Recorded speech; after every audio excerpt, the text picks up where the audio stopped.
साहब की तोशाखाना केस में फैसले की वजह से और उनकी डिस्क्वालिफिकेशन के पेश नजर खान साहब ने जो है खुद ये फैसला किया है कि वो इस दफा चेयरमैन पीटीआई के ऑफिस के लिए इलेक्शन कंटेस्ट नहीं करेंगे।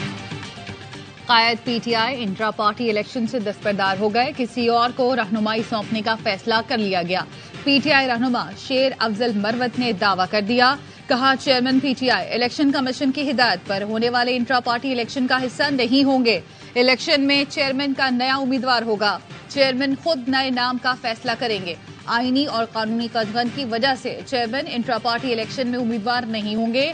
जैसे ही आईनी और कानूनी कदगन खत्म होगी, दोबारा चेयरमैन बना दिया जाएगा।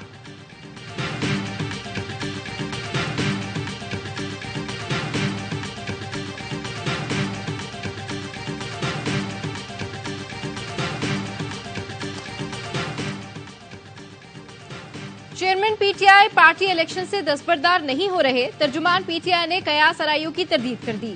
तर्जुमान ने कहा चेयरमैन ने इंट्रा पार्टी इलेक्शन से दस्तबरदारी या किसी और की नामजदगी का फैसला नहीं किया। चेयरमैन पीटीआई ने इंट्रा पार्टी इंतखाबात में खुद हिस्सा न लेने की कोई बात नहीं की। चेयरमैन पीटीआई के हवाले से सीनियर रहनुमा के दावे की तरदीद की जाती है। इंट्रा पार्टी इलेक्शन के लिए अहम उमूर पर गौर किया जा रहा है। इंट्रा पार्टी इलेक्शन के तरीक़ेकार, उम्मीदवारों से मुताल्लिक बाज़ाब्ता फैसला जारी किया जाएगा। शेर अफजल मरवत ने भी ट्वीट दाग दिया, कहा बयान पर कायम हूँ।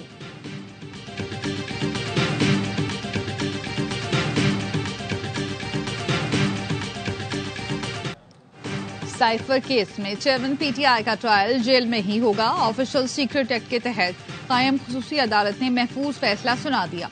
जज अबुल हसनात जुल्करनैन ने फैसले में कहा, अडियाला जेल के सुप्रिंटेंडेंट के खत की रोशनी में साबिक वजीर आजम का मुकदमा जेल में ही चलेगा। अवाम, मीडिया और मुल्जिमान के 5-5 फैमिली मेंबर्स को ट्रायल में जाने की इजाजत होगी।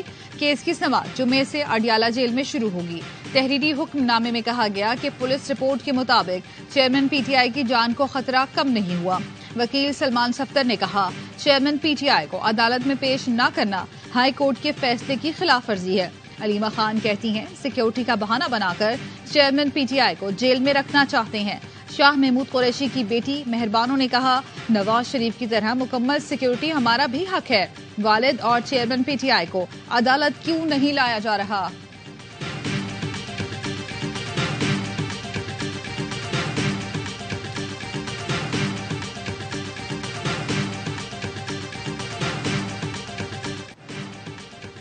अक्टूबर के इकदाम को इसी अदालत ने रास्ता दिया। मुशर्रफ के मार्शल लॉ को कानूनी कहने वाले जजेस का भी ट्रायल होना चाहिए।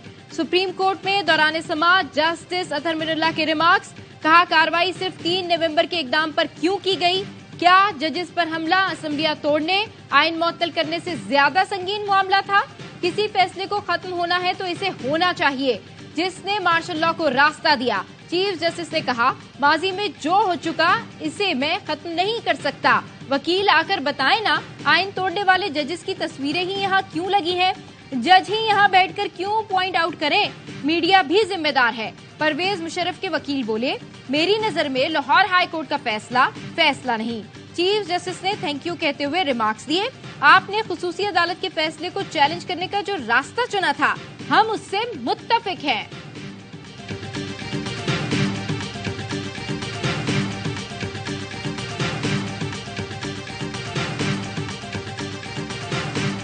मुल्क में आम इंतखाबात के लिए हल्का बंदियां मुकम्मल। इलेक्शन कमीशन ने मुजवजा शेड्यूल तैयार कर लिया। चीफ इलेक्शन कमिश्नर की ज़ेर सदारत अहम इजलास।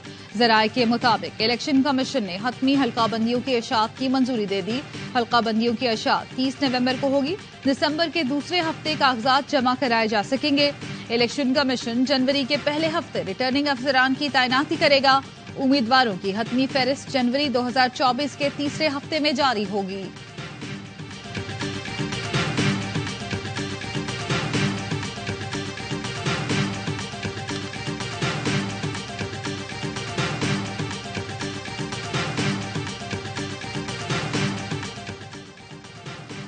इलेक्शन में भरपूर तैयारी के साथ उतरेंगे। अवाम नून लीग को 2/3 अक्सरियत दे, दहशतगर्दी की तरह महंगाई की कमर तोड़ देंगे। शहबाज शरीफ की पार्टी रहनुमाओं और साबिक अरकान असेंबली से मुलाकात में गुफ्तगू। मरियम नवाज कहती हैं, नौजवानों को सियासत की सफ़े अव्वल में लाना चाहते हैं। लाहौर में नून लीग के इजलास से खिताब में कहा, इंतखाबात में नौजवानों अक़लियती विंग को भरपूर शिरकत यकीनी बनाने की हिदायत। कहा, नौजवान मुल्क का सरमाया है, नौजवानों की तरक्की मुल्क की तरक्की है। नवाज शरीफ चाहते हैं नौजवान सियासी सरगर्मियों का हरावल दस्ता बने। अक़लियतों के फाल किरदार से जमहूरी कल्चर मजीद मजबूत होगा।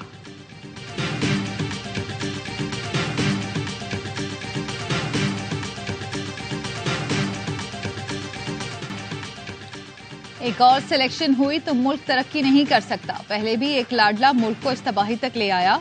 फैसल करीम कुंडी का कहना है, मियां साहब कम अज कम आप वोट को इज्जत तो दिलाएं। फ्री एंड फेयर इलेक्शन मुल्क की जरूरत है। पीटीआई पार्लियामेंटेरियन के सरबराह परवेज खटक ने हल्का बंदियों के 4 महीनों बाद इलेक्शन का मुतालबा कर दिया। कहा, मेरी नई पार्टी है, मुझे तो वक्त चाहिए। इलेक्शन से पहले हमारा कई सीटों पर इत्तेहाद हो जाएगा। 4 माह तक इंतखाबात नहीं होने चाहिए। हमारी पार्टी में सारे इलेक्टेबल्स आ रहे हैं। हल्के में मेरी क्या पोजीशन है, इलेक्शन में बताऊंगा।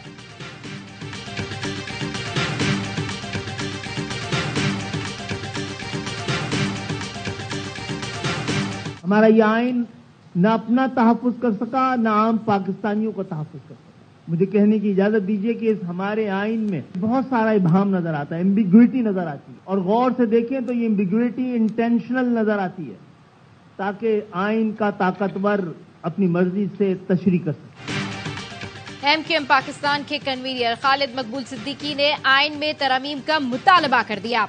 कराची में सेमिनार से खिताब में कहा, आइन ना तो अपना तहफ़्फ़ुज़ कर सका और ना ही उससे अवाम को तहफ़्फ़ुज़ मिला। इस आइन में बहुत इबाम है। ये इबाम इरादी तौर पर है ताकि ताकतवर अपनी मर्जी से आइन की तशरीह कर सके। अब इसमें तरमीम होनी चाहिए। मुस्तफा कमाल ने कहा, आइन में 1300 अरब रुपए के फंड्स की निचली सतह पर मुंतकली का कोई तरीक़ाकार नहीं। हमने 3 आइनी तरमीम तजवीज़ की हैं। जो सूबे की तश्कील नहीं चाहते उन सबको ये मंजूर होना चाहिए।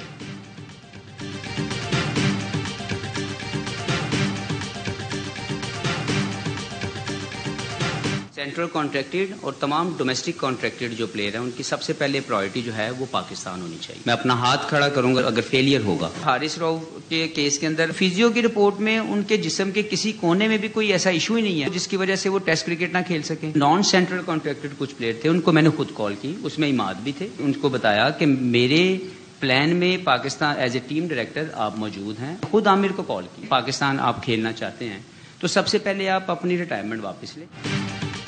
डोमेस्टिक क्रिकेट को इज्जत दो। पाकिस्तान क्रिकेट टीम के डायरेक्टर मोहम्मद हफीज का खिलाड़ियों को पैगाम। कहा, सेंट्रल कॉन्ट्रैक्ट में मौजूद खिलाड़ियों की पहली तरजीह पाकिस्तान होनी चाहिए। फिजियो की रिपोर्ट में वाज़ेह है, हारिस रऊफ को किसी किस्म की इंजरी नहीं। वो खुद टेस्ट क्रिकेट नहीं खेलना चाहते। हमारी पॉलिसी है रेड बॉल खेलने वालों को प्रमोट करेंगे। आमिर को खुद कॉल करके कहा, रिटायरमेंट वापस लें, यकसा मौके दिए जाएंगे। उन्होंने जवाब दिया, आगे बढ़ चुका हूँ, इंटरनेशनल लीग्स में अपना बेहतर मुस्तकबिल समझता हूँ। इमाद वसीम को भी बताया था कि वो मेरे प्लान का हिस्सा है। न्यूजीलैंड के खिलाफ सीरीज के लिए दस्तयाबी का भी पूछा था, मगर 2 दिन बाद उन्होंने रिटायरमेंट ले ली। बोले, ऑस्ट्रेलिया सिर्फ खेलने नहीं जीतने जा रहे हैं। टीम जीतेगी तो क्रेडिट खिलाड़ियों का होगा। शिकस्त की जिम्मेदारी खुद उठाऊंगा। नौकरी नहीं, खिदमत करने आया हूँ। मेरे होते किसी से नाइंसाफी नहीं होगी। बाबर आजम की कारकर्दगी शानदार है, उसमें मजीद निखार आएगा। बाबर से भी मशवरे लिए जाएंगे।